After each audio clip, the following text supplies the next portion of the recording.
Prime News. With me, Elvis Othiambo, and our sign language interpreter, Wanjangeve. On to our first news item, the Cabinet Secretary for Roads and Transport, Davis Chirchir, has provided firm assurances to port users that the government is implementing a strategic reset to eliminate bottlenecks at the port of Mombasa. Following significant congestion during recent peak season, Chirchir highlighted a collaborative initiative between the Kenya Ports Authority, KPA, the Kenya Revenue Authority, KRA, and the security agencies to restore operational flow and lower the cost of doing business. Causing congestion by having the scanner too soon at the port. We probably need to create more space for scanning. It doesn't have to be inside the port. The biggest loser in the whole endeavor is a shipping agent, because when a ship waits per day, it's about USD 60,000 loss. This translates to about 7 million plus. And when a container is not returned into the fleet or the shipping line, the opportunity cost lost is between $80 to $300 per day, depending on the region or country that it is. Ships waiting to dock or to pass in is more the congestion you see at the port with the containers that we are unable to move out, with the kind of congestion with the trucks going out through our own network, the congestion and the capacity of the railway, the capacity of our roads.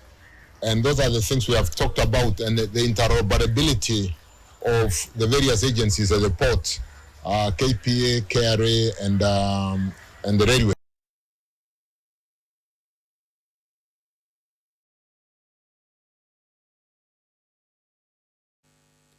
And on to our next news, the Kenya National Examination Council, NEC, has officially launched the registration exercise for the 2026 national examinations, with the portal set to open on Monday, February 16th, 2026.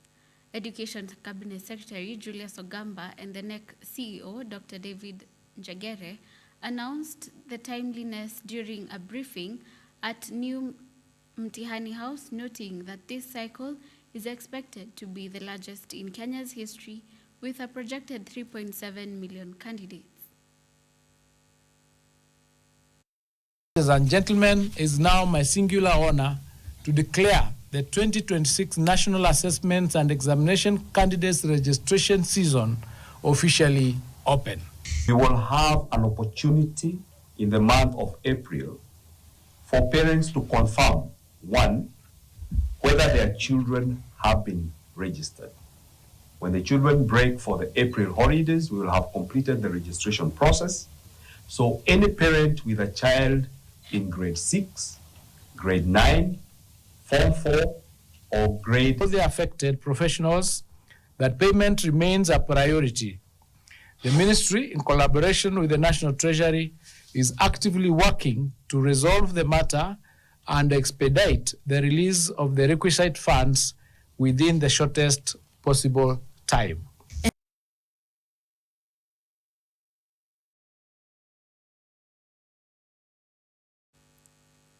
And in other news, Muranga's Governor Irungu Kang'ata appeared before the Senate County Public Investments and Special Funds Committee on Friday, February 13th, 2026, to address several red flags raised by the Auditor General. Despite a recent push by the Council of Governors to boycott Senate summons over extortion claims, Kang'ata honored their appearance but faced intense scrutiny from the panel chaired by Vihiga Senator Godfrey Osotsi.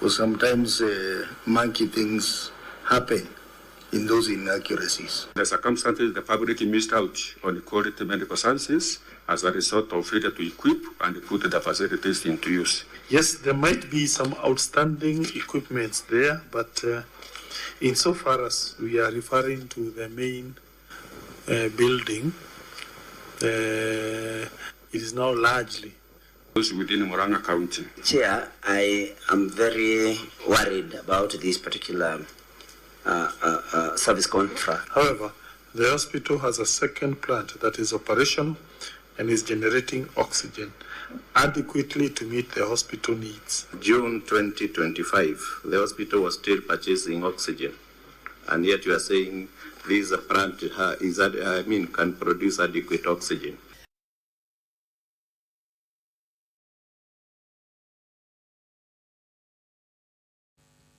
And the Kenya Conference of Catholic Bishops, KCCB, has issued a stern warning regarding the country's escalating political temperatures. During the launch of the 2026 Lenten campaign in Lodwar on Friday, February 13th, the clergy expressed deep concern that early political maneuvering is overshadowing the primary duty of governance.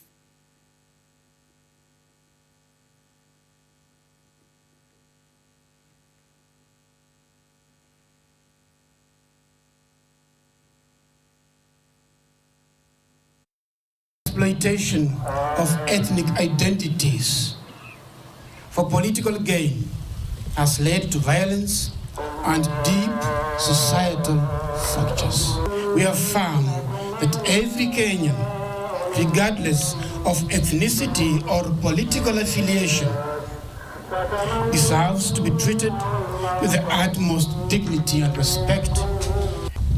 The prompt conduct of by-elections for the vacant seats and continuous effort register, review voters, and especially among the dynamic youth.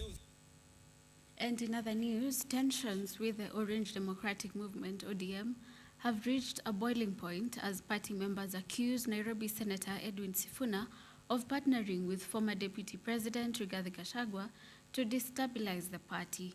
During a series of high-stakes rallies in Kilifi County on Friday, February 13th, 2026, top party officials claimed Sifuna is undermining ODM and its traditional strongholds.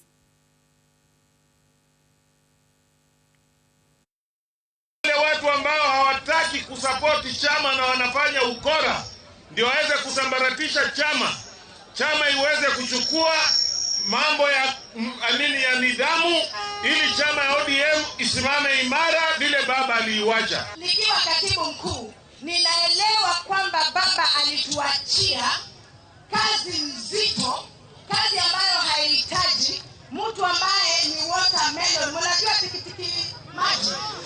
Yes, kwa sababu ukiwa unayumba ile kazi baba aliwacha, tutasukuma. Tutashindwa kusukuma, si ndio? Tusiwe kama popo nundu. Si ndege si mnyama.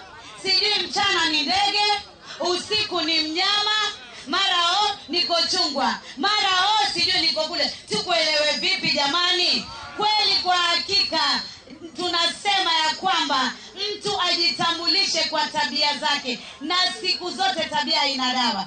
Wewe kama ni kitatange, ubaki na utatange wako. Lakini kwenye chungwa tunataka watu wa kukaa na kutulia. Na ndani ya ODM yule pengine atakuwa yuko na nyefu. Kama ni kuenda aende, ODM iachwe hapa Kilifi. Sifuna sikiza. Nilikuwa tumekupa heshima, tukakuheshimu kama SG.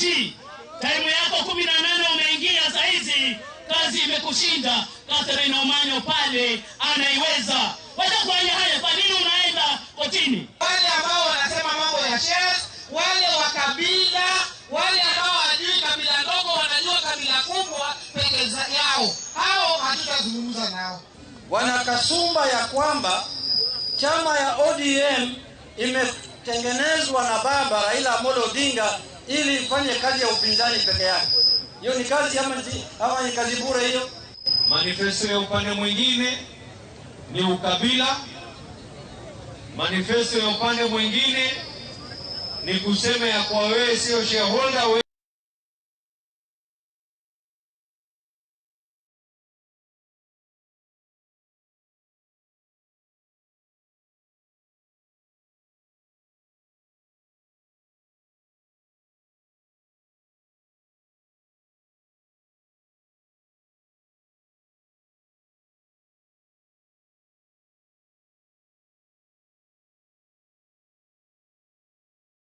Is all for the Prime News. Thank you for watching Science TV. I hope you will be joining us to give us your feedback and your opinions on our social media platforms. I have been your host, Elvis Othiambo, and our sign language interpreter is Wanjangede. I hope you had a good Valentine's Day and good evening.